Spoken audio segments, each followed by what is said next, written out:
kami bertiga akan merasum sebuah buku, yaitu Pola Komunikasi Orang Tua Anak dalam Keluarga. Nah, baiklah, jadi di sini kami bertiga sebelumnya perkenalkan dulu.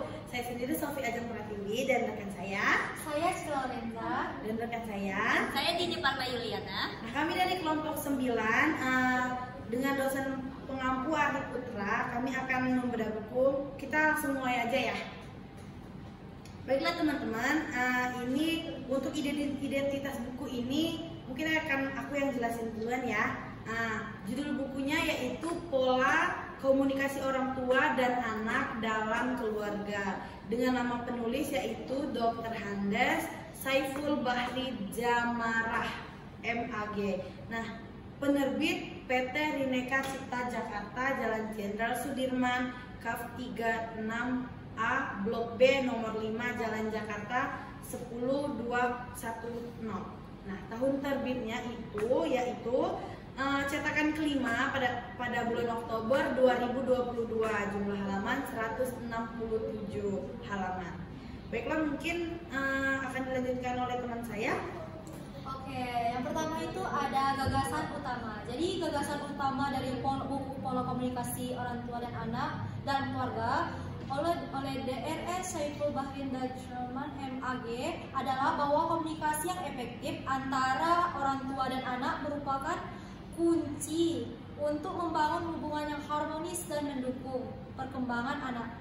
Buku ini juga menjelaskan pentingnya komunikasi sebagai dasar interaksi keluarga. Jadi peran orang tua dalam pendidikan itu sangatlah penting ya. Jadi pola komunikasi yang positif serta faktor-faktor yang mempengaruhi komunikasi dalam keluarga.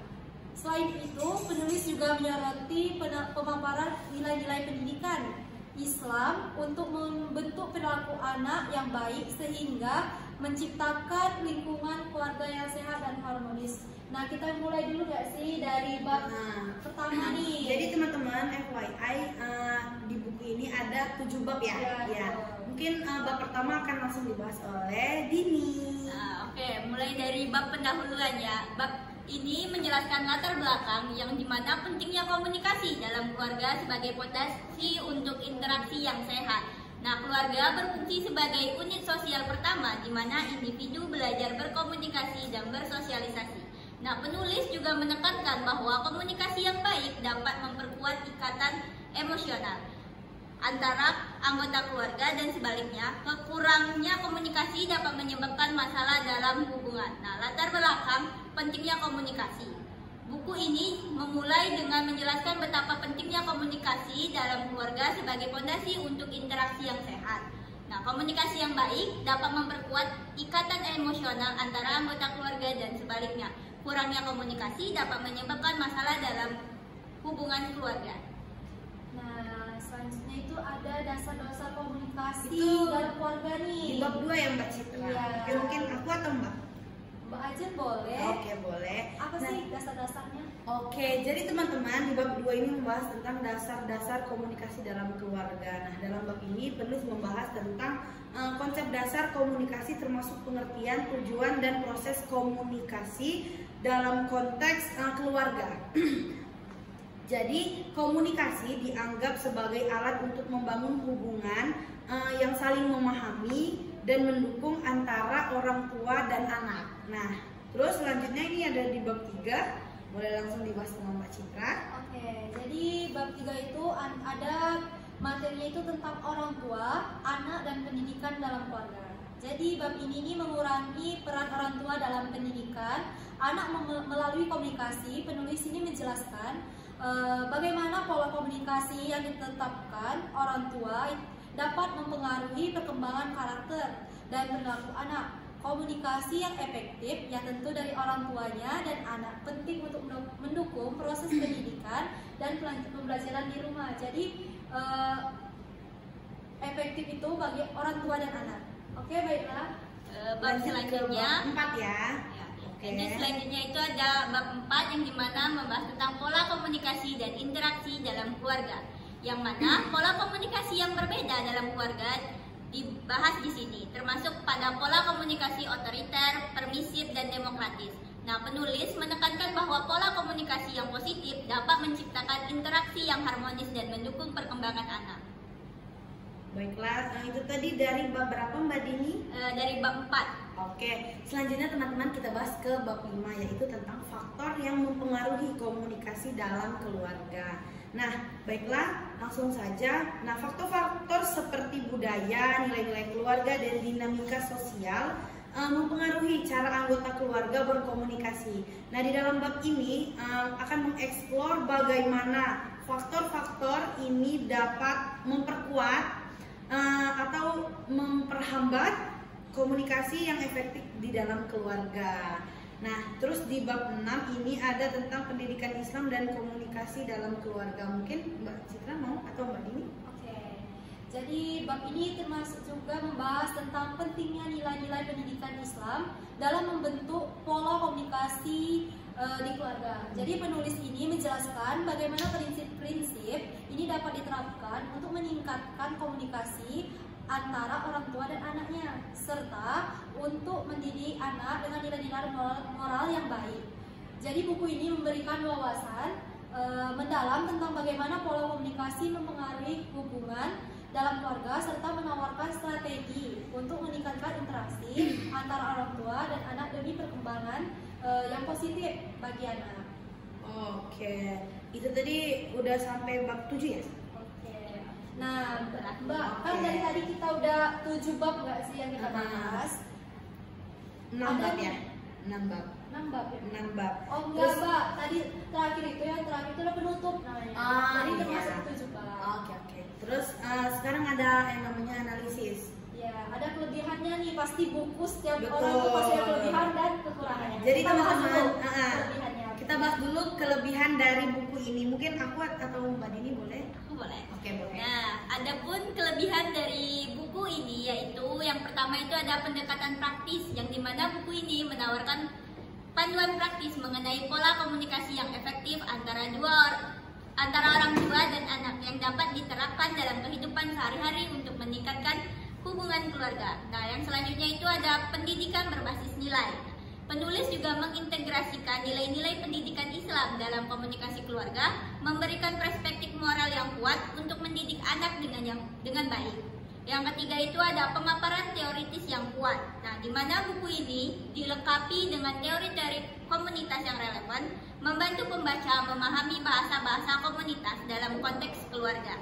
Nah, yang selanjutnya itu ada fokus pada pengembangan karakter anak. Nah, yang dimana penulis menekankan pentingnya pola komunikasi dalam membentuk karakter dan perilaku anak yang sangat relevan bagi orang tua dan pendidik. Nah, yang terakhir dari kelebihannya itu ada analisis faktor pengaruh, yang dimana buku ini mengidentifikasi berbagai faktor yang mempengaruhi komunikasi dalam keluarga, memberikan wawasan tentang tantangan yang mungkin dihadapi. Oke, nah jadi teman-teman itu tadi kelebihan ya Mbak, kelebihan dari buku ini tadi. Nah, terus mungkin aku akan kasih tahu kekurangan dari buku ini ya. Nah, jadi teman-teman, kekurangan dari buku ini itu yang pertama, kurangnya studi kasus konkret. Nah, meskipun buku ini memberikan teori dan panduan, tapi kurangnya contoh studi kasus konkret dapat membuat beberapa pembaca mungkin kesulitan dalam menerapkan secara praktis ya. Terus kedua itu keterbatasan pada konteks budaya. Nah, jadi pendekatan yang diambil mungkin tidak sepenuhnya relevan untuk semua konteks budaya. Jadi sehingga beberapa pembaca mungkin merasa bahwa solusi yang ditawarkan nggak sesuai nih dengan situasi mereka. Terus yang ketiga itu ada keterbatasan dalam pembahasan teknologi. Nah, jadi di era digital saat ini ya, buku ini mungkin kurang membahas dampak teknologi. Maksudnya tapi sejauh ini bagus dan ya benar. Tapi mungkin agak kurang membahas dampak teknologi modern. Nah, gitu. Teknologi modern yang terhadap pola komunikasi dalam keluarga yang bisa menjadi aspek penting untuk yang sebenarnya harus diperhatikan gitu. Terus ada selanjutnya teori yang mungkin tidak terlalu abstrak. Nah, jadi di sini tuh beberapa teori yang memang disajikan mungkin terasa terlalu abstrak ya bagi pembaca awam, tapi memerlukan penjelasan penjelasan lebih lanjut sehingga Mudah dipahami. iya mudah dipahami. Terus yang selanjutnya ini kalau tadi ada kelebihan, ada kekurangan, mungkin kita bahas tentang hal yang menarik tentang buku ini. Mungkin langsung boleh Mbak Citra. Jadi hal menarik dari buku ini ada integrasi pendidikan Islam, di mana seperti tadi di buku ini selain mengajar tentang pola komunikasi, tapi juga mengajari nilai-nilai tentang pendidikan Islam. Terus adanya penting komunikasi efektif. Jadi penulis itu merancang buku ini bahwa komunikasi yang baik adalah kunci untuk membangun hubungan yang harmonis dalam keluarga. Nah, terus ada beragam pola komunikasi. Jadi buku ini menjelaskan berbagai pola komunikasi yang dapat diterapkan dalam keluarga itu sendiri ya. Terus ada faktor-faktor pengaruhnya nih Mbak. Nah, jadi penulis mengevaluasi berbagai faktor yang mempengaruhi komunikasi dalam keluarga, seperti termasuk budayanya, dinamika sosialnya, dan pemahaman yang lebih luas lagi. Terus ada ini praktik dan strateginya. Jadi buku ini juga bukan tidak hanya teoritis, tapi juga tips dan strategi praktik dalam komunikasi keluarga. Nah, ada yang terakhir nih, dampak pada perkembangan anaknya. Jadi penulis menyoroti bagaimana komunikasi yang baik berkontribusi pada perkembangan emosionalnya. Jadi secara keseluruhan ini Mbak, buku ini menawarkan paduan komprehensif tentang bagaimana pola komunikasi dalam keluarga dengan cara mendukung pendidikan dan perkembangan karakter anak. Oke. Itu tadi yang menarik ya, emang menarik sih buku ini sebenarnya, kayak worth it juga buat dibeli ya Pak. Terus ini pendapat tentang kami bertiga lah ya teman-teman, tentang isi dan gaya penulis, ya kan? Terus mungkin Mbak Dini mau? Menurut kami buku ini itu isi dari buku Pola Komunikasi Orang Tua dan Anak dalam Keluarga, ada sebuah perspektif pendidikan Islam oleh Dr. Anda Saifuddin Bahri Dejamra MTTAG, sangat relevan dan informatif. Nah, penulis berhasil menguraikan pentingnya komunikasi dalam keluarga dengan cara yang komprehensif, mengkaitkan dengan nilai-nilai pendidikan Islam. Nah, hal ini memberikan perspektif yang mendalam tentang bagaimana prinsip-prinsip agama dapat membentuk interaksi yang positif antara orang tua dan anak. Nah, penjelasan mengenai berbagai pola komunikasi seperti otoriter, permisif, dan demokrasi sangat membantu bagi orang tua dalam memilih pendekatan yang tepat untuk mendukung perkembangan anak mereka. Nah, Bagus banget ya Mbak ini. Iya. Nah, terus selain itu teman-teman, ini tuh ada kayak gaya penulisan gitu kan.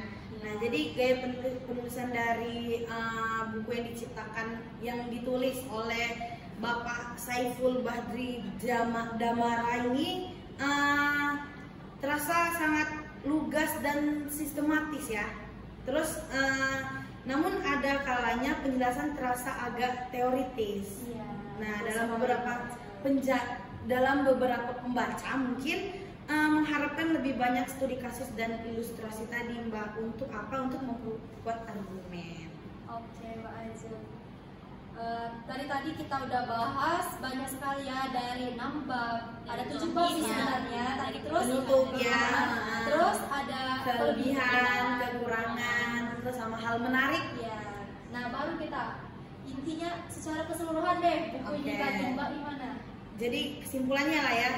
Jadi kesimpulannya tuh mungkin secara keseluruhan aku sendiri pun merasa kalau buku ini tuh adalah sumber yang sangat berharga lah ya, bagi siapa aja yang beli ini nanti. Terus bagi siapa aja yang ingin memahami dinamika dari komunikasi dalam keluarga, terus dari perspektif pendidikan Islam, terus isi yang informatif dan gaya penulisan yang mungkin menurut aku jelas dan bermanfaat untuk meningkatkan interaksi positif antara orang tua dan anak. Nah teman-teman, jadi menurut aku pribadi sih buku ini kayak worth it banget ya buat dibeli. Tolong untuk Mbak Citra. Nah jadi aku mau tanya ke Mbak Citra dan Mbak Dini, menurut kalian ini worth it gak buat dibeli? Menurut aku pribadi sih worth it sih, karena harganya juga terjangkau untuk kalangan mahasiswa, orang tua, untuk kalangan masyarakat masyarakat juga. Iya, betul. Nah, jadi kalian teman-teman yang udah lihat video bedah buku kami dari isi dari buku ini, kalian wajib beli sih kata kita. Kalian bisa cari ini di toko-toko online Betul. yang toko oranye, toko hijau, bebas kalian mau beli di mana. Jangan lupa cari diskon. Mungkin itu aja nggak sih? Ya mungkin itu aja bedah buku video bedah buku kami dari hari ini. Kami tutup. Terima kasih. Wabillahi taufiq wal hidayah. Wassalamualaikum warahmatullahi